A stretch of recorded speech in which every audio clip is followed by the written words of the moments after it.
catching is just a unique position. We've had some young catchers here. Nobody really cares about catchers. You don't groan or anything else, and I don't need sympathy. It's just true. I mean, you think about it, an outfielder will run into the fence 400 feet out there. He'll run into a fence, and a manager who's 50 pounds overweight and a trainer will run out to pick him up. An infielder or a pitcher will take one, and they'll run out there to check and see if he's all right. A catcher will take one dead in the cup.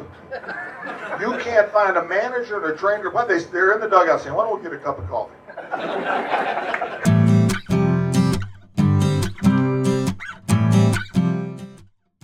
He called me in to talk about contract. I said, Bob, whatever you put down, I'll sign. Uh-oh. You fill it in, I'll sign it. Guilt trip, huh? And he went, let me think about that. I said, okay, it's fine. So he called me about a week, 2 weeks later and said, I think we've got a number. You want to come and talk about it? I said, Bob, whatever you put down is going to be fine. And I came in and he said, well, I said, Bob, whatever it is, I'll sign it. And I went up, got the contract. I said, "Son of a gun!" had about $20,000 raise. I mean, I make $11,000 my first year. I'm rookie of the year, make 20. I'm MVP and I go to 40, and I'm MVP again and go 80. Wow. That would be about 200 million something today.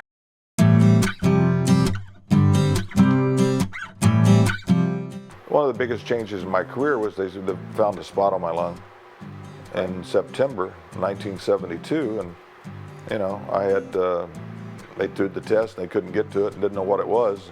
Bronchoscopies and had tuberculosis and histoplasmosis, and so they had to go in 4 days after I turned 25, and it was my second MVP. And this surgeon who, for the first ever, used the staples, it's a staple surgery, and cut me from here to here, right, and instead of all the way around the back, and took it out. And had we had what we have today, I would have been back to strength and health. But when you cut muscle and bone and nerves. But wasn't it done, some of the surgery, to protect some of that so that you wouldn't lose as much? Or well, if they cut the back, it would have been a lot different. He didn't want to cut my back muscles, but I was that much slower, and that's a lot. And, with the little things that little nicks and things I have now in my body, I don't play much golf as much as I used to. I don't, it's not a big deal to me anymore. So, I mean, there's more time, but I have a 3- and 6-year-old. I mean, there's nothing like 5 o'clock. I get up at 5, sometimes earlier if they wake me up, and I got to go get a bottle, and for the one who likes to stay in bed and have an extra drink, and then they'll come in and they'll sit in my office and they'll sit on my lap and we'll watch Phineas and Ferb, which is genius. It is absolutely the genius of all programs.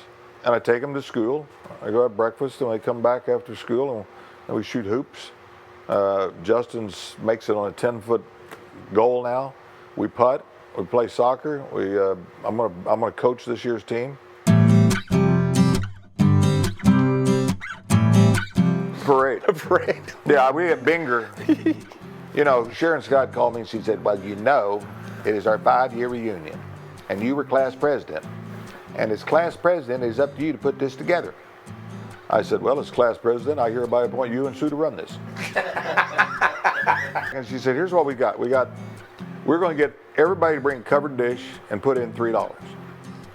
I said, "Whoa, are we going to have a good time or what?" Tie it in, and they're going to have a parade because I'm MVP, and they want to have a parade. So Doc Pfeiffer's got the only convertible in town, so I get to ride on the back of that. I'm practicing the parade wave and everything. And we are down at Opitz Gin, down by Sugar Creek. It's where the city limits was, sign.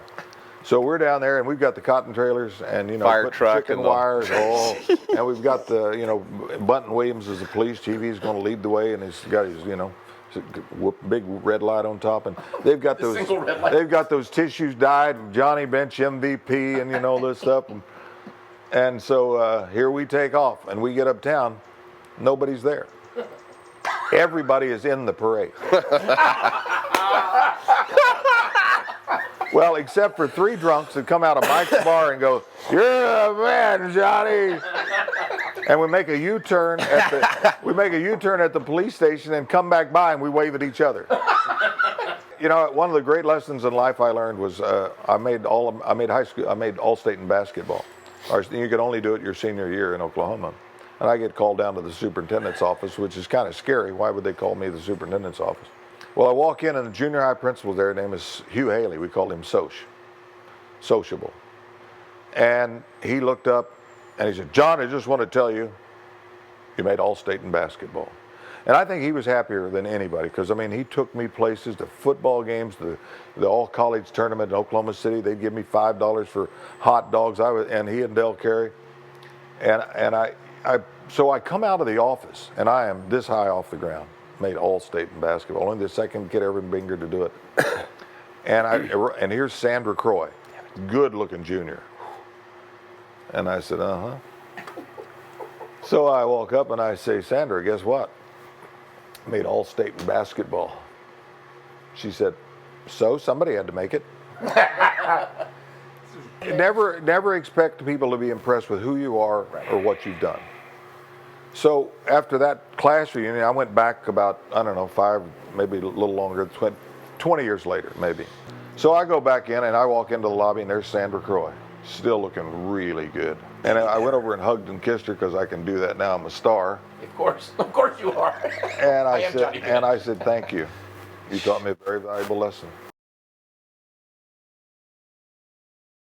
I've always loved music, and I have great song titles. I just don't have, or maybe I haven't applied it, so I haven't written it. I haven't written songs. I thought that would be fun.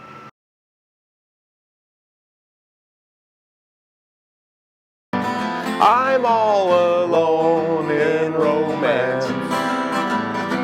Chorus. Once you told me long ago To the prom we would go. now you page right life it seems. Someone else holds all my dreams. A white Sport coat and a pink carnation. I'm all dressed up for the romance. Had a girl in high school, "Oh, Donna,